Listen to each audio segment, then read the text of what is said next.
Have you ever heard of a tiny island in the South Pacific where people still hold parades, waiting for gods to return from the sky?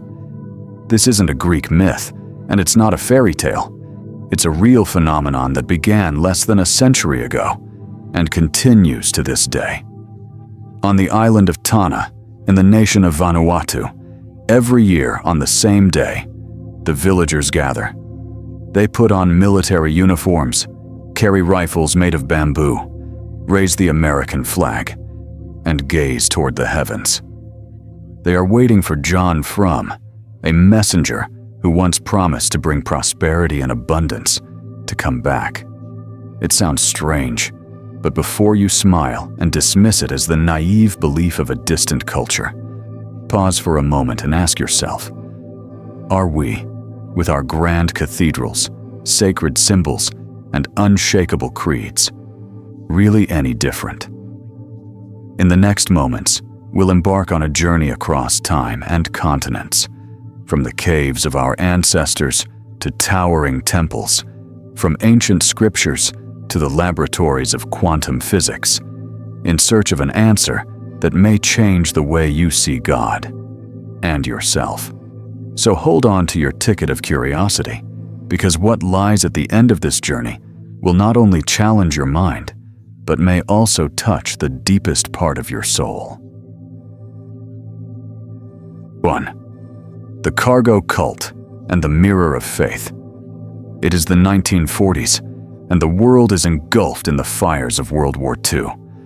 Far from the roar of European battlefields and Pacific naval clashes lies a tiny island in the South Seas, Tanna, part of the Vanuatu archipelago. Life here has moved to the same gentle rhythm for generations, fishing in turquoise lagoons, tending to toro gardens, gathering at night to tell stories beneath an ocean of stars. And then, the sky begins to roar. Great silver birds appear overhead, American planes, their engines echoing across the hills. Ships as large as villages anchor offshore. Soldiers come ashore in crisp uniforms, carrying radios that speak without mouths, weapons that spit fire, and crates filled with treasures. Canned meat, biscuits, chocolate, medicine, tools, fabrics unlike anything the islanders have ever seen. To the people of Tanna, it is nothing short of magic.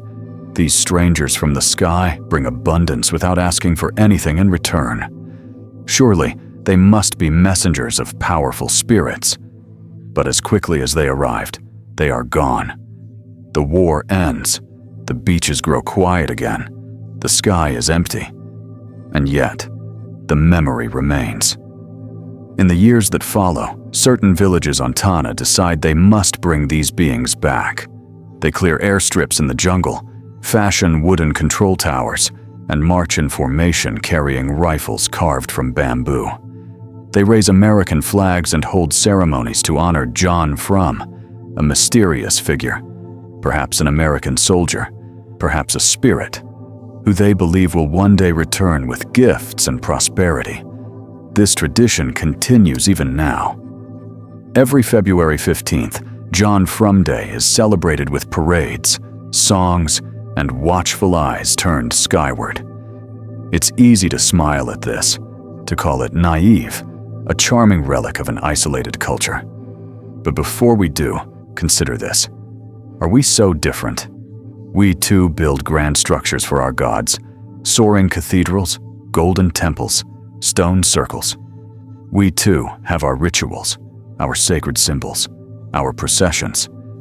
Our cargo may not be canned meat or chocolate, but blessings, salvation, eternal life. The lesson here is simple and humbling. Whether it's a bamboo rifle or a golden chalice, the human heart beats with the same longing for connection to something greater, for signs that we are not alone, for gifts that come from beyond. And this raises a deeper question.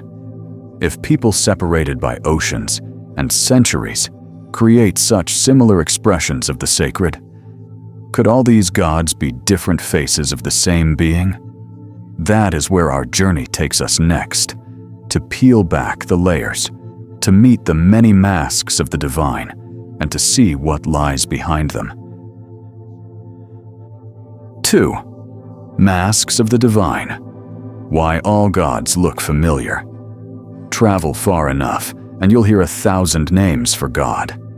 Ptah in ancient Egypt, shaping the cosmos with thought and word. Zeus on Mount Olympus, hurling thunderbolts from the clouds. Odin in the icy north, sacrificing an eye for wisdom. Brahma, Vishnu, and Shiva in India, creator, preserver, and destroyer. Yahweh in the deserts of the ancient Near East, shaping man from dust and breathing life into him. Different lands, different tongues, different rituals. And yet, the echoes are impossible to ignore. Each of these cultures, separated by oceans, mountains, and centuries, imagined their gods as powerful, wise, often both loving and fearsome, and always deeply involved in the fate of humankind. Why? In the 20th century, mythologist Joseph Campbell dedicated his life to studying this mystery. He pored over the myths of Sumer, Greece, India, the Americas, and found a striking pattern. Behind every divine mask humanity had ever carved or painted, there seemed to be a single, universal truth shining through. Campbell called it the monomyth, the one great story playing out again and again across civilizations. A hero's journey, an encounter with the sacred, a return transformed. The details change, different costumes, different languages, but the skeleton of the story remains. Consider the great flood myths. In Sumer, the hero Utnapishtim builds an ark to survive the wrath of the gods. In India, Manu is saved by Vishnu in the form of a fish. The Aztecs tell of Coxcoxtli, who survives a deluge in a wooden vessel. Even in the highlands of Papua New Guinea, tribes speak of a time when the world was washed clean by water and life began again. These peoples had no contact, no shared books, no common prophets, yet their stories align like constellations across the sky. Carl Jung might have called it the work of archetypes. Deep, universal images rooted in the human psyche, surfacing in dreams and myths across time and space. Campbell saw it as humanity's shared attempt to describe an encounter with the same ultimate mystery. The gods were the masks, the mystery was the face beneath. And here lies the quiet lesson. The diversity of our gods is not proof that one must be false. It may be evidence that they are all true in their own way, each revealing a facet of something so vast that no single culture could capture it all. But something happens when we mistake the mask for the face. When we cling too tightly to one form, one name, one story, we stop looking beyond it. We forget that the mask was never the point. It was always meant to guide our gaze toward the reality behind it. And that's where we turn next, to explore what happens when humanity forgets to look past the mask and instead begins to worship the mask itself. 3. The finger and the moon, the fatal confusion. There's a saying in Zen Buddhism, do not mistake the finger pointing at the moon for the moon itself. It's simple, almost childlike, yet it carries a warning that echoes across all spiritual traditions. The finger is the symbol, the teaching, the ritual. The moon is the reality it points to, the direct, living experience of the sacred. Confuse the two, and we lose the very thing we're seeking. Consider the life of the Buddha. According to tradition, he warned his followers not to worship him. He was just a guide, he said, pointing toward enlightenment. He even discouraged making statues of his image. Yet today, millions of homes and temples around the world hold Buddha statues, sometimes as objects of devotion, sometimes even as lucky charms. The finger, not the moon. We see it in the West, too. In medieval Europe, entire economies revolved around holy relics. Bones of saints, fragments of the true cross, robes said to have touched the Virgin Mary. For many, these objects became sources of power in themselves, overshadowing the love, humility, and transformation they were meant to inspire. And it's not just religion. The same confusion appears in politics, art, even science. A national flag is meant to symbolize a shared identity. But for some, the fabric itself becomes sacred, untouchable, worth killing for. A scientific theory is meant to describe reality, yet we sometimes cling to it long after evidence points elsewhere. The quiet danger is this: when the symbol replaces the reality, the sacred becomes rigid. Instead of being a doorway, it becomes a wall. We end up defending the form while forgetting the essence. The lesson is not to abandon symbols. We need them. A finger pointing to the moon is helpful, but only if we keep looking past the finger. Symbols are at their most powerful when they remain transparent, letting the light of the truth shine through. So what happens when a living, breathing encounter with the divine hardens into an institution that exists mainly to protect its own symbols? History shows us a clear pattern, and it's that transformation we'll explore next. 4. From living religion to dead religion. Every great spiritual tradition begins the same way, with a single human being having a direct, undeniable encounter with the sacred. It might be a prophet in the desert, a sage under a tree, a mystic in a mountain cave. They return from that experience with a fire in their eyes and a message on their lips, something so transformative that it cannot help but change those who hear it. But here's the thing: you cannot hand someone your vision. You can only describe it with the tools you have: words, metaphors, symbols, rituals. And at first, the people around you understand. These are just vessels, temporary rafts, meant to carry them toward the same experience. Then time passes. Generations come and go. The original fire cools. Followers cling to the vessel instead of the ocean it was meant to cross. The stories become fixed, the rituals rigid, the symbols untouchable. What was once a living current of truth hardens into an institution. We can see this pattern everywhere. Early Christianity was a radical movement of love, forgiveness, and care for the marginalized. Centuries later, it produced inquisitions and crusades in the name of protecting the truth. Islam, in the time of Muhammad, united tribes in the vision of peace and submission to the divine will. Later, political empires would wage war under its banner. Buddhism began with a teacher warning against dogma and idol worship. Yet today, many temples guard their statues more carefully than their teachings. Psychologist M. Scott Peck called this the institutional stage of religion, a point where questioning the symbol feels like a personal attack because identity has fused with it. And when identity is threatened, we fight to protect it, sometimes with words, sometimes with swords. The lesson is clear. A living religion is a river, flowing, adapting, nourishing all it touches. A dead religion is a stone, unyielding, defended for its shape rather than its source. And yet, there's a reason we cling to the stone. The symbols, the stories, the masks of the divine give us something beyond belief. They give us belonging, security, a sense of who we are. This brings us to the next question. Why are these masks so hard to let go of? The answer lies not just in theology, but in the psychology of identity itself.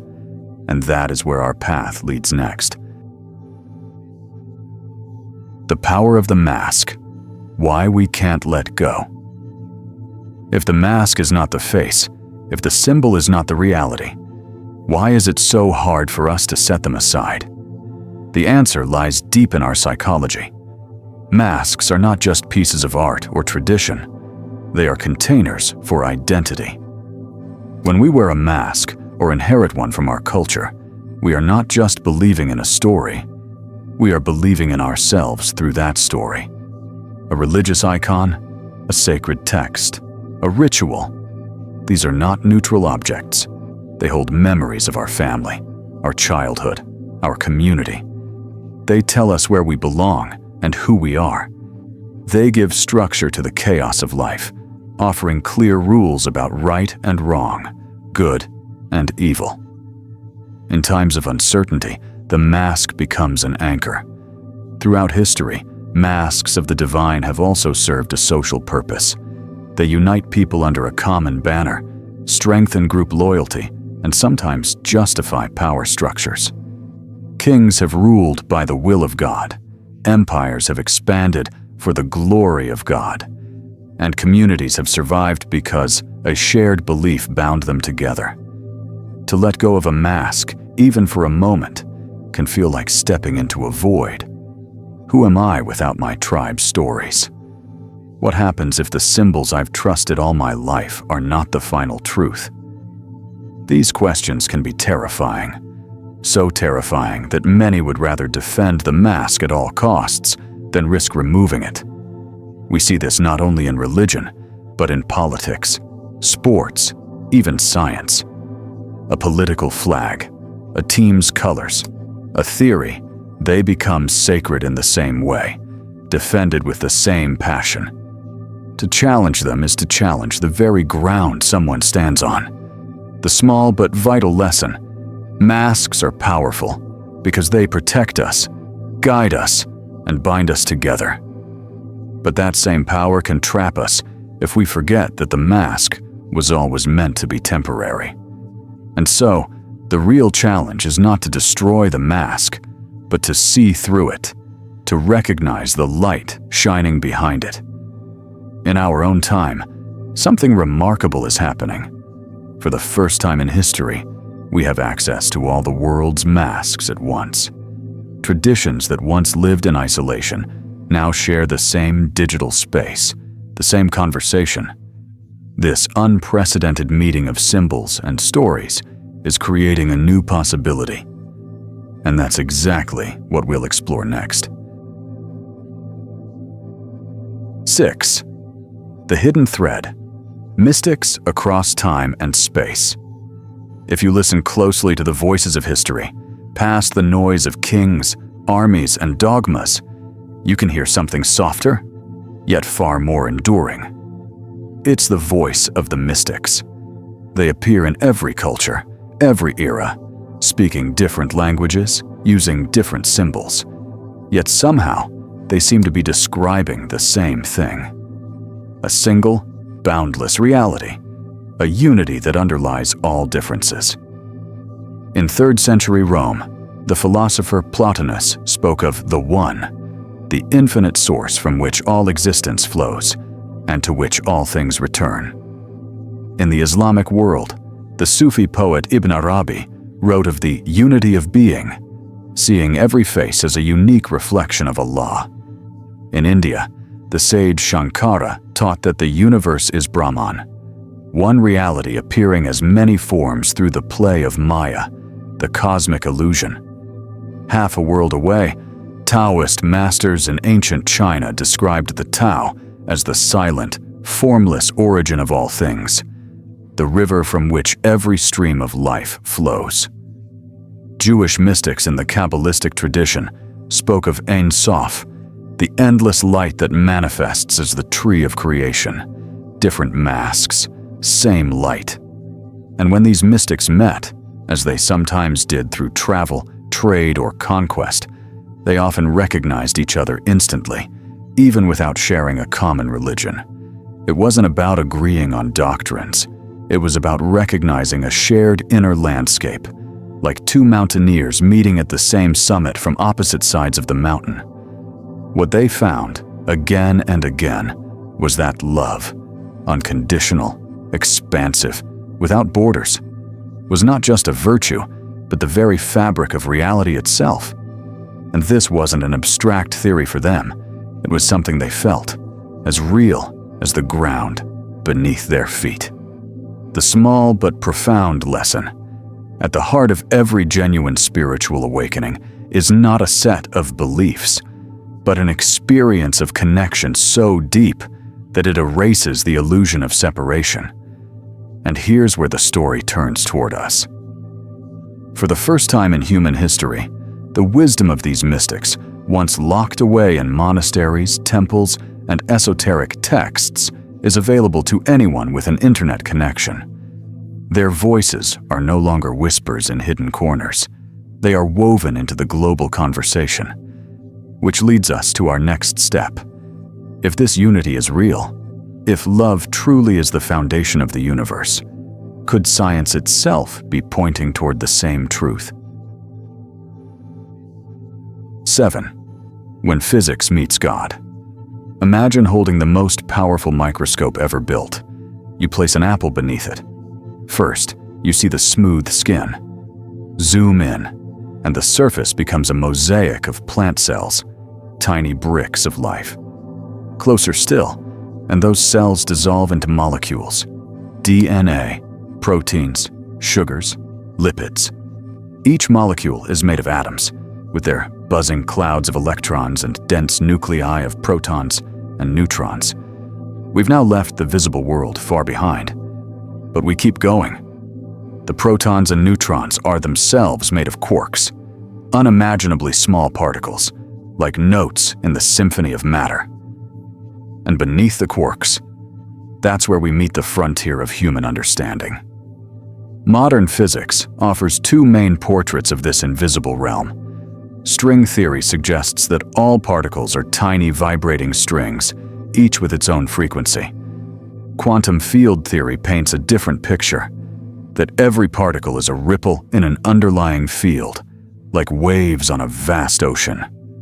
And that ocean, the quantum vacuum, is where the mystery deepens. It is not empty.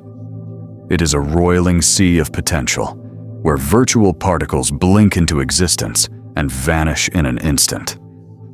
From this invisible field emerges everything: matter, energy, even space and time themselves. If that sounds poetic, it's because it is. Physicists describe the quantum vacuum in language eerily similar to what mystics have used for millennia: omnipresent, because it is everywhere; omnipotent, because everything comes from it; omniscient, because it holds the blueprint of all that exists. Some scientists stop short of calling it God. Others, like Nobel laureate Frank Wilczek, have admitted that the line between physics and philosophy begins to blur here.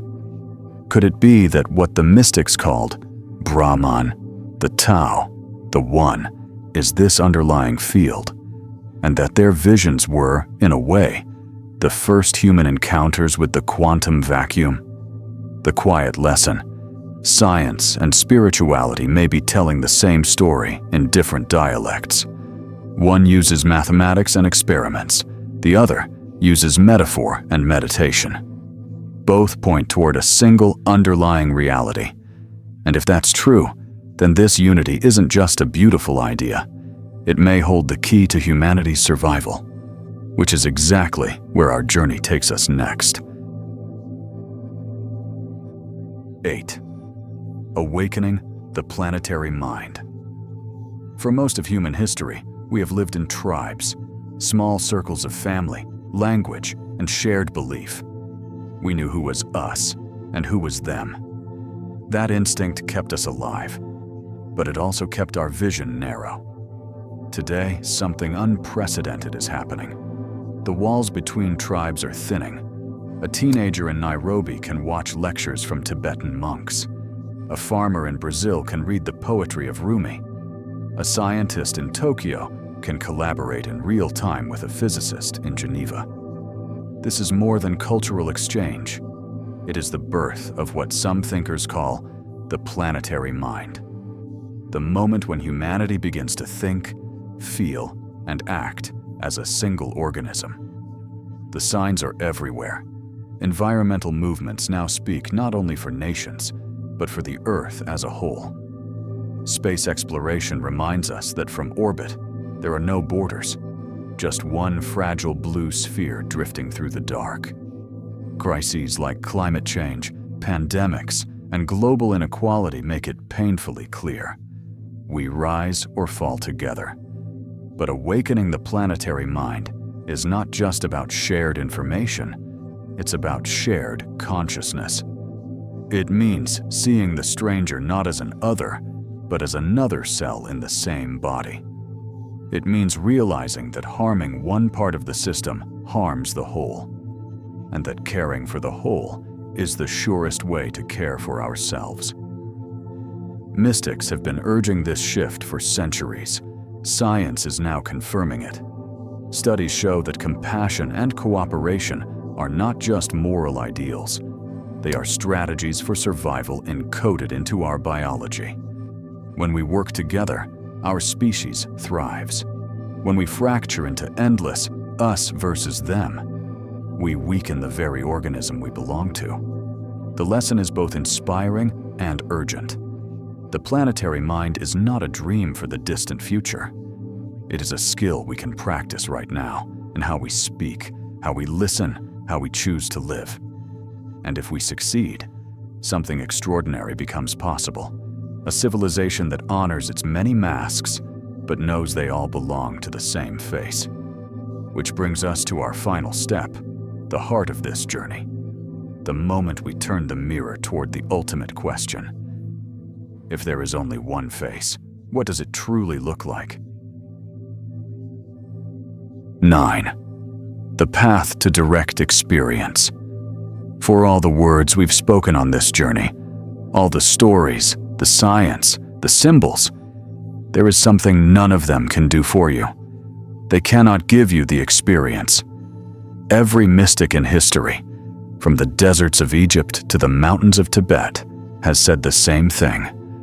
Truth is not something you read in a book or inherit from a teacher. It is something you must taste for yourself. And the path to that direct encounter with the sacred is not locked behind temple doors or buried in secret scrolls.